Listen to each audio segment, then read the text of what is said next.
I had no idea what was going on, but I was limping. My left side really hurt. My doctor sent me to the Kayal Orthopaedic group. I really felt that I was being taken care of. Dr. Ortiz and Dr. Kayal explained to me. They said, look, you have no cartilage in between these two bones. You've got to be in a lot of pain. They said, we're going to act on this very quickly.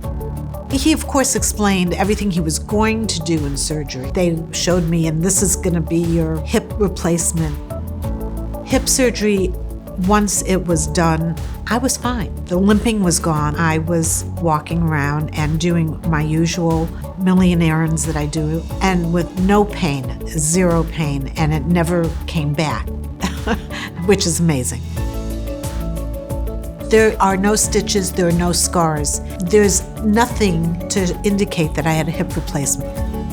The level of care at this facility is exceptional. They have a wonderful staff.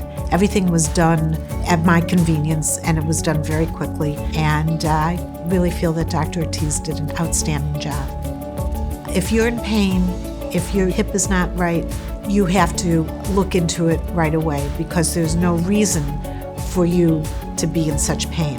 Have it checked out.